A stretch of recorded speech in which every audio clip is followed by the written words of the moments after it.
এটা তো নাটক ভাই। ওর নাটকে আপনারা শুটিংয়ে সব জায়গায় নায়িকাদের জন্য এভাবেই কান্না করে। এই তিথির জন্য অনেক নাটকও এভাবেই কান্না করছে নাক টেনে টেনে। ওর বাবা মাকে ফোন করেছিল যে আমার ওয়াইফ মারা গেছে, আপনারা একটু ওয়েট করেন, আমি আসতেছি, হোয়াট এভার, আমি যেভাবেই হোক আমি আসতেছি। একটা দিন আমরা ওকে ফ্রিজারে রাখতে পেরেছি। যদি ওই লেভেলের ওর এফোর্ট থাকতো, ওকে ওই এফোর্টটা দিয়েছে, দেয় নাই কিন্তু। বাবা মার কথা বাদলাম, বাবা মা তো শোকে পাগল হয়ে গেছে। ওর কাজিনদেরকে ফোন করছে, না করে নাই।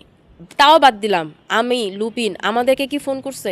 আমাদেরকে আমাদের নাম্বার তো ওর কাছে আছে, আমার সাথে তো ওর খুব ভালো, আমাদের সাথে ওর সম্পর্ক খুব ভালো ছিল, আমাদের অনেক ভালো ভালো টাইম গেছে।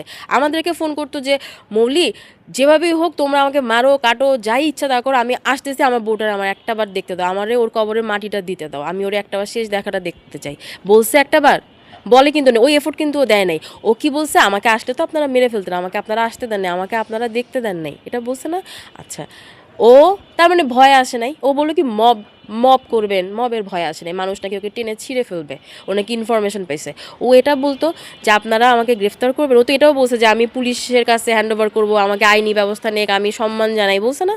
তো ওই সম্মানটাও তখন দিত, বলতো যে আমাকে আপনারা গ্রেফতার করেন, আমি পুলিশের গাড়িতে করেই যাব। তাহলে কি ওর কোনো ভয় ছিল? পুলিশের গাড়ির ভিতরে ঢুকে তো মানুষ ওকে টেনে ছিটতো না, ছিটতো কি না? তাহলে ও পুলিশের গাড়িতে করে যাইতো, গাড়িতে করে ময়মনসিংহ যাইতো, পুলিশের মানে তত্ত্বাবধানে, পুলিশের সিকিউরিটিতেই ও কবরে মাটিটা দিত। এরকম কি হয় না ভাই? এরকম তো হয়। অনেক বড় বড় দাগি আসামিকেও কিন্তু বউয়ের লাশ দেখানো হয়। কিছুদিন আগেও তো এটা হয়েছে, হয়েছে না? বাচ্চা, ছোট বাচ্চার মাঝে মারা গেল। তো হ্যাঁ, তো ও কি ওইটা করছে? ও কিন্তু করে নাই। ও কি করছে? ও চলে গেছে। আবার ও এখন নাটক করে, ও নাক টেনে টেনে কথা বলে। ভাই ওর তো ওর যে নাকায়া নাকায়া কথা বলে, এটা তো সবাই জানে। এটা ঘুম থেকে উঠার পরের ফেস ওর। আমি ওর চিনি না, আমি তো দেখছি ওর ঘুম থেকে উঠেন না ফেস কেমন। একসাথে আমরা ফ্রেন্ডরা সবাই অনেকবার এরকম হয়েছে যে আমরা একসাথে থাকছি, একসাথে আমরা ছিলাম সব ফ্রেন্ডরা, সময় পার করেছি, ছিলাম না? ওকে তো আমরা চিনি ভাই। আমার বিয়ের সময়ও তো আগের দিন ওরা আমার বাসায় ছিল না, আমি তো জানি সকালবেলা ঘুম থেকে উঠলে ওর ফেস কেমন হয়। আর ও এই এলিগেশন লাগাইতে পারে না যে আমরা ওকে দেখতে দেই নাই, ওই এফোর্ট দেয়ই নাই, ও আসেই তো নাই, ও তো উল্টা পথে চলে গেছে।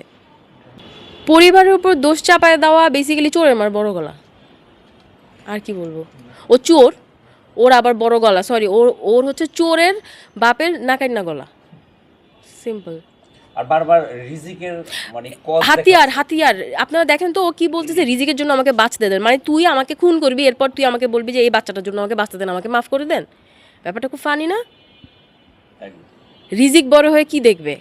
রিজিককেও একটা ভালো লাইফ দিবে, আমাকে একটা সুস্থ বাবা, যে ভালো হাজবেন্ড হইতে পারে না সে কোনোদিন ভালো বাবা হইতে পারে না। ইতিহাস দেখেন, দেখেন আপনারা, আপনারাও তো পুরুষ মানুষ, আমিও একটা মেয়ে মানুষ, আমার একটা বাচ্চা আছে, আমার হাজবেন্ড আছে।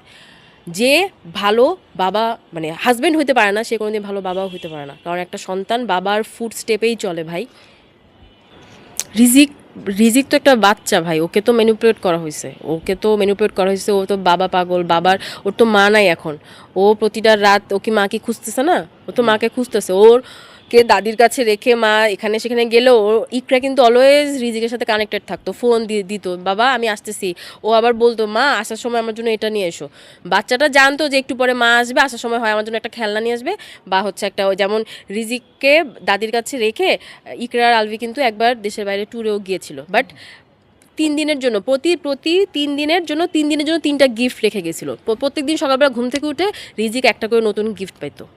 সো এখন তো বিষয়টা ডিফারেন্ট, এখন কি ও মাকে খুঁজতেছে না? আলভির কাছে তো এটা কিছুই না। ওর ওর ওর কাছে কি আপনি বলেন, ওর কাছে কি কিছু?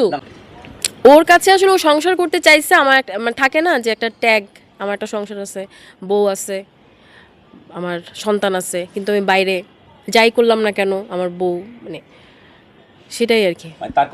নাই তো অনুশোচনা, না না, ওর ওর ওর ভিডিও দেখে আমার অনুশোচনা লাগে নাই। এটা তো নাটক ভাই। ওর নাটকে আপনারা শুটিংয়ে সব জায়গায় নায়িকাদের জন্য এভাবেই কান্না করে।